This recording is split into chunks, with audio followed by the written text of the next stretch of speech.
बिस्मिल्लाहिर्रहमानिर्रहीम। अस्सलाम वालेकुम। जैकब न्यूज़ सां मां यहाँ आबिद अली मंगरियो। पेश आहिनि हिन वक़्त जूं हेडलाइन। जैकबाबाद में मुबैना तौर ॾींहुं ॾिठे जो शादीशुदा औरत सां ॾाढाई जी कोशिश, मज़ामत ते छुरियूं हणी ज़ख़्मी।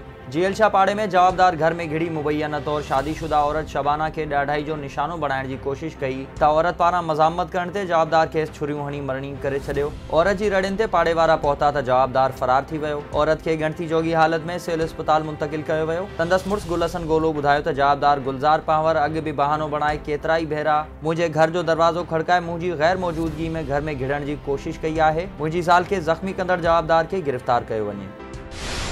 सुल्तानकोट वेझो हथियारबंदनि जी फायरिंग में नौजवान पोरियत क़तल। जहान वाथाणे जी हद ॻोठ आदम भट्टी में हथियारबंदनि हमलो करे खीर विकिरो करण लाइ वियल 28 वरनि जे वसीम भट्टी खे गोलियूं हणी क़तल करे छॾियो ऐं फरार थी विया। इत्तला ते मक़तूल जा वारिस वाक़े वारे हंधि पहुता। जन मक़तूल नौजवान जी लाश खणी घर पहुचायो।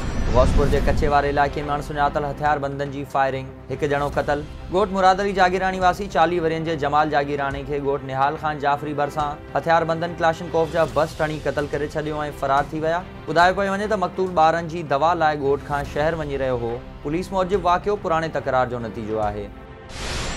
तालीम में क़ौमी विरसे जे वफ़ाक़ी वज़ीर शफ़क़त महमूद चयो आहे त पाकिस्तान में करप्शन हाई ग्रेड ते आहे। हाणे एहतसाब जो दौर शुरू थी चुको आहे। सिंध असांजी आहे। वज़ीर आज़म जे चवण जो मक़सदु हो त सिंध में संदन हुकूमत न आहे। अहिड़े ख़्यालनि जो इज़हार हुन सखर में तारीख़ी माग मासूम शाह जे मुनारे जे दौरे बाद मीडिया सां ॻाल्हाईंदे कयो। शफ़क़त महमूद जो चवण हो त तालीमी इदारा खोलण जो वक़्तु अची वियो आहे। कोरोना सबबि तालीम खे तमामु घणो नुक़सानु पहुतो आहे। काज़ी अहमद में डाटसन ते सस्तियूं सब्जियूं विकिरो कंदड़ पोरियतनि मथां मक़ामी सब्ज़ी फ़रोशनि जो हमिलो। सरकारी खूह स्टाफ ते मोरो खां डाटसन में सब्जियूं खणी ईंदड़ पोरियत गुलबहार रुस्तमानी ऐं गुलाब रुस्तमानी मथां मक़ामी भाॼी फ़रोश ॾमरजी पिया ऐं मथनि हमिलो करे मारकुट करण जी कोशिश कई त आम माण्हुनि खेनि बचाए वरितो। सब्ज़ी फ़रोशनि जो चवणो त असांजो ॾोह रुॻो एतिरो आहे त सस्तियूं सब्जियूं विकिरो करे रहिया आहियूं जंहिं ते माफ़िया ॾमरजी पई आहे। तंगवाणी में खोसा ऐं मरी बिरादरी जी 2 धुरियुनि में झेड़ो, 2 ॼणा ज़ख़्मी। कारें तकरार तां झेड़े जे नतीजे में गोलियूं लॻण सबबि शेर ख़ान खोसो ऐं इलाही बख़्श सख़्तु ज़ख़्मी थी पिया ऐं संदन बेकरी पिणु तबाह थी वई जॾहिं त जवाबदार आसानी सां फरार थी विया।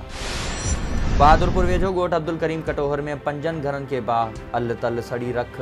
बाह लॻण सबबि सहाफ़ी जानिब अली कटोहर समेत मुर्तज़ा कटोहर, मोहम्मद अनवर, मोहम्मद नवाज़ ऐं न्याज़ कटोहर जे घरनि में पयल समूरो सामान सड़ी रख थी वियो।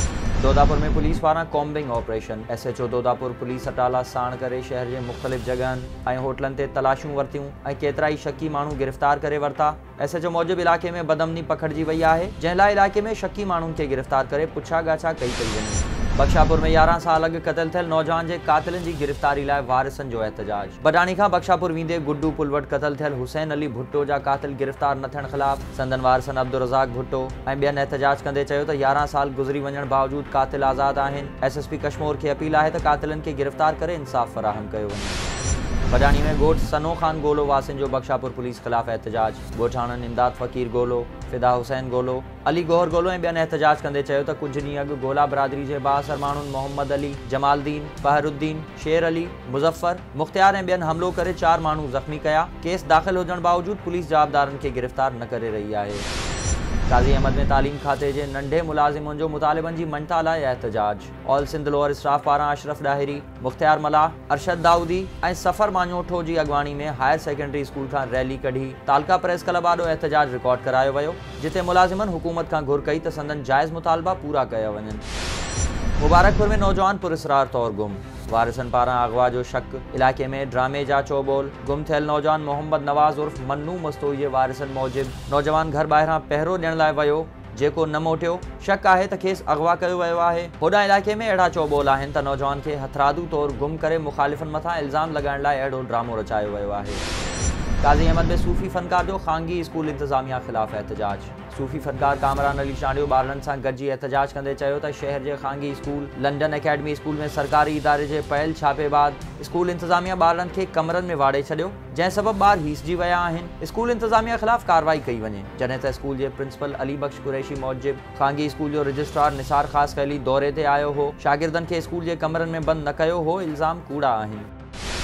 जोंगल प्रेस क्लब की नई बॉडी में राशिद मीरानी सदर चूंडिजी वियो। सीनियर सहाफ़ी निमाणो नूनारी की निगरानी में थियल चूंडुनि में अब्दुल कादिर पहोड़ चेयरमैन, सदर राशिद मीरानी, नायब सदर Sanaullah Dool, general secretary Javed Samejo, joint secretary Mir Hassan Dool, खजांची हाफिज़ आज़ाद सोहंदड़ो, प्रेस सेक्रेटरी ज़ाहिद अब्बासी और बिजार डूल के ऑफिस सेक्रेटरी चूंडियो वियो। ही हुयूं हिन वक़्त जूं ख़बरूं। वधीक ख़बरुनि ऐं अपडेट्स लाइ विज़िट कयो असांजी वेबसाइट www.jacobnewshd.com ऐं फेसबुक ते फॉलो कयो। ॾिसंदा रहो जैकब न्यूज़, ख़बर खां हक़ीक़त।